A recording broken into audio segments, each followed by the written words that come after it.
Hey guys, welcome back to another video, and today we have a couple of updates for Bannerlord Online. So obviously it's been kind of quiet, but it's because there's a lot of big updates that they are planning, and those do take time to actually implement into the game. But we do have a couple of posts made by the developers talking about those changes and what's to come in the future. So they're going to be on the screen as I talk about them. There's 3 updates that I do want to talk about, or 3 update posts I do want to talk about, and they will be on the screen. And also, I'm going to link everything down below, how to install the mod, how to actually see all these posts by the developers, and all of that in between. So let's start it off. First one we have on the 8th. They stated, "Dear players, the last weeks have turned out to be without major updates, as we focused on fixing bugs and most importantly crashes that haunted most of the players. Now most of the crashes have been fixed, including the hated crash when choosing a formation during a battle. The victory over the crashes can be taken as a serious step on the way to new updates." Okay, so they got kind of sidetracked, as you can see, by obviously they couldn't work on new features. They wanted to make sure the game was playable for everyone, and I think that's a good step to take. First, clean up before you decide to build. Nice. And then they say, "And now in more detail about the update and what awaits you in the coming weeks. First, expansion of market capacity. No more mistake about not being able to complete an operation on the market if you want to put your item up for sale." Okay, so I'm guessing this has to do with obviously what do you call it, like the selling contracts that you can buy, and then you not being able to kind of like list certain things because you meet the cap. So I think they're just going to increase the cap, which is cool. Then also the barter system, exchange items between players as well as entire armies, also very cool. So obviously player transactions, that's going to be very good in my opinion. And then we have what's called clan systems. Team up with other players and start preparing for the war for settlements. Nice. So I'm guessing first they're going to implement the clan system.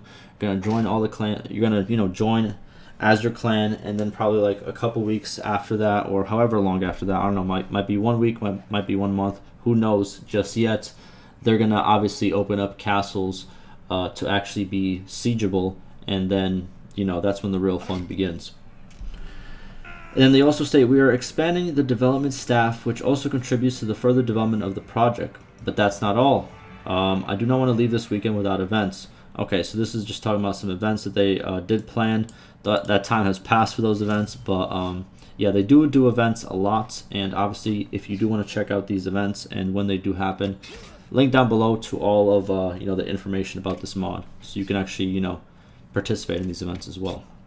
Now, on to the second update.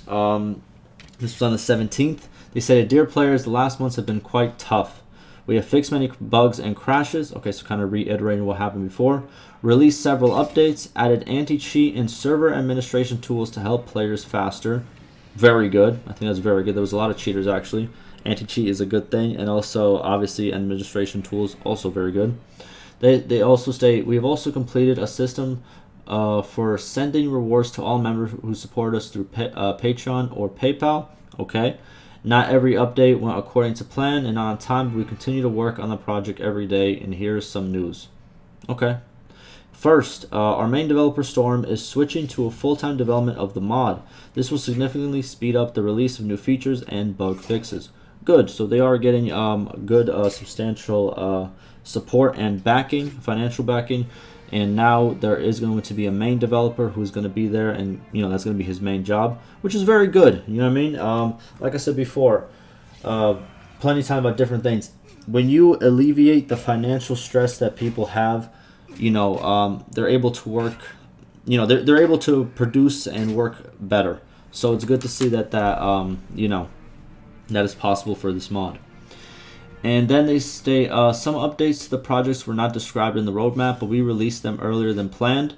Hideout quests for finding a chest and delivering goods, and also the Wanderer. Soon we want to release another update with PvP elements along with it.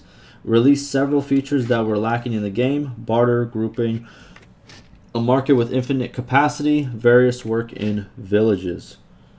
Nice. So they're adding more stuff to the villages. Obviously the barter from player to player. grouping, which is like the clan system, and a market with infinite capacity. So they're pretty much, like I said, they're upping the cap of the capacity. Very good to see. What's it called? And then they also state, at the moment we are merging servers, and as soon as the mechanism is ready, we'll merge Russia 1 and Russia 2 server, and Europe 1 and Europe 2 server. After which we will notify the players the transfer character will receive the best skills from one of the two characters. All equipment and goods on the market will go into the inventory, and the character himself will be moved to the city of Zionica. I think that's how you say it. So they are planning a transfer, and we're going to talk about that in just 1 second. And then lastly, they say we will try to stick to our roadmap and fulfill all the points that are mentioned in it. However, we do not have time to release everything exactly on time, so the delay for the roadmap can be 1 to 2 months. Thank you for supporting the project. It's completely understandable. Hopefully no one's kind of going to get upset, even though I know some people will. It's understandable. Sometimes you have to kind of delay stuff, especially big features and stuff like that. So, yeah, but good news, obviously, on the main developer and all the stuff that is to come, and obviously the fixing of the bugs and crashes. I think that's very good. Now, last one. So this has to pretty much do with merging the servers. This came out on the 19th, and so if you're watching this, it's already all merged and together. But I'm going to put on the screen what has happened if you, let's say, for example, have a character on the Russia 1 server and also a character on the Russia 2 server. They kind of explain all the scenarios on like pretty much how everything else was kind of like merged together. That's all on the screen right now for you to check out. But yeah, if you are had a character on, let's say, Europe 1 and Europe 2 and Russia 1 and Russia 2, those are now all one server, and depending on if you had how many characters you had, I think they said that it's going to be only, pretty much merged together in a way, but all the further details are on the screen right now and also in the description down below.